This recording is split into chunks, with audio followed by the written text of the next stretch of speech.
Bonjour bien-aimés frères, nous croyons que notre semaine se déroule bien par la grâce du Seigneur. Bienvenue encore ce matin dans notre temps de méditation et de partage biblique. Ce matin, nous allons parler du jugement divin. Béni soit le Dieu de notre salut, en lui nous avons la paix et la joie, la force et la sagesse, son amour couvre nos fautes et sa présence nous rassure. Que le nom de Jésus-Christ soit glorifié à jamais. Bien-aimé, le Seigneur est juste. Il est le juste juge et nul ne peut stopper sa main.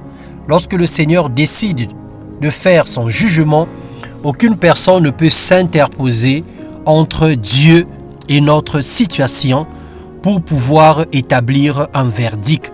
Parce qu'il est juste, parce qu'il est juge et parce qu'il sait tout, parce qu'il connaît tout et parce qu'il a toute capacité à pouvoir donner satisfaction à notre situation.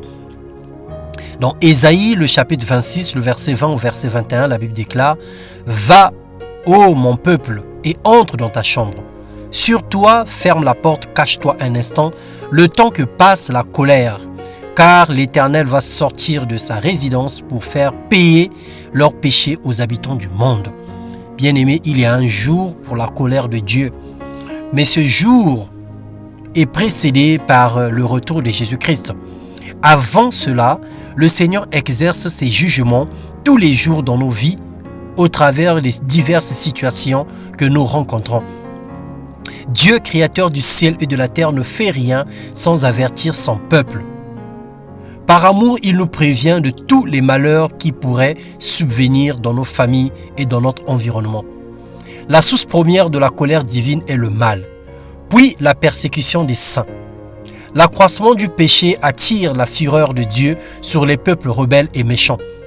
Lorsque le peuple rentre dans les actes contre nature, dans les péchés qui envoient un parfum de mauvaise odeur à Dieu, le Seigneur peut exercer un jugement sur ce genre de peuple. Dieu ne supporte pas non plus lorsque ses enfants sont persécutés, maltraités et martyrisés. Les cris des saints montent vers lui comme un parfum de mauvaise odeur également. Il est sensible au sang des innocents versés tous les jours. Au-delà de toutes ces choses, il décide parfois d'agir pour punir les méchants. Lorsque un saint est tué, lorsque un saint souffre de l'injustice, la colère de Dieu peut s'exercer sur les méchants. Dans Exode 12, le verset 23 à 24, la Bible déclare « Quand l'Éternel passera pour frapper l'Égypte et verra le sang sur les linteaux et sur les deux poteaux, l'Éternel passera par-dessus la porte et il ne permettra pas aux destructeurs d'entrer dans vos vies, dans vos maisons pour frapper. » Lorsque le Seigneur décide de frapper le peuple, la seule chose qui épargne les enfants de Dieu, la seule chose qui identifie et qui fait la différence entre les enfants de Dieu et les enfants du diable, c'est la présence du sang de Christ qui est sur chacune de vie. Lorsque nous nous repentons, lorsque nous implorons le Seigneur, il nous pardonne, il nous lave par son sang et son sang marque un signe sur notre vie qui empêche l'ennemi d'agir et qui empêche la colère de Dieu d'agir dans nos vies, mais qui aussi empêche l'ennemi d'avoir accès à notre âme. Les chrétiens sont paradoxaux. Nous demandons à Dieu de nous défendre, nous crions à lui afin de nous faire justice. Nous demandons son secours dans beaucoup de domaines dans notre vie. Lorsque nous sommes malades, lorsque nous sommes dans des difficultés, nous demandons à Dieu, Seigneur, manifeste ta gloire. Mais nous ignorons une seule chose, c'est que lorsqu'il agit, nous ne reconnaissons plus son bras puissant. Nous nous lamentons et nous nous plaignons des souffrances que connaît le monde.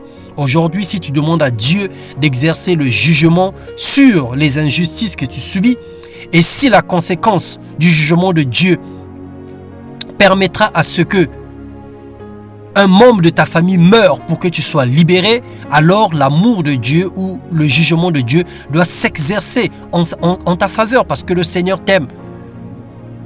Si tu es persécuté par un méchant dans le quartier ou au boulot ou que ça peut être et que le Seigneur décide de te défendre en supprimant la vie de cet homme ou alors on permettra que cette personne puisse aller au chômage ou quoi que ce soit, alors nous serons encore les premiers à dire à Dieu « Seigneur, pourquoi tu as fait ça? Seigneur, arrête !»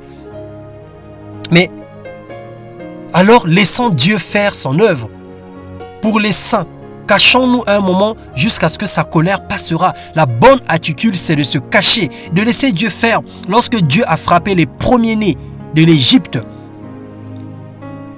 Dieu l'a fait parce qu'il a eu compassion des enfants d'Israël, parce qu'il a voulu exercer ses jugements à cause de l'endurcissement du cœur de Pharaon. Alors nul ne peut empêcher la main de Dieu d'agir. Aucune prière n'a pu arrêter la colère de Dieu sur Pharaon. Sache que rien n'arrêtera sa main sur tes persécuteurs. Les jugements de l'Éternel s'exercent sur tes oppresseurs. Il te rétablira et te relèvera. Même si celui qui est responsable de ton malheur est ton père, ta mère, ton époux ou ton épouse, tes enfants, ton frère, ta sœur, qui que ce soit, qui est à l'origine des persécutions et des malheurs que tu traverses, lorsque le Seigneur va exercer ses jugements, le Seigneur n'aura pas compassion d'eux parce qu'ils sont tes parents. Non, le Seigneur va exercer son jugement parce que la vérité établit que cette personne est méchante, la vérité établit que cette personne est de mauvaise foi. Alors que la volonté de Dieu soit faite dans nos vies et que Dieu se lève et que les ennemis de nos vies s'enfuient dans le nom puissant de Jésus-Christ. Amen.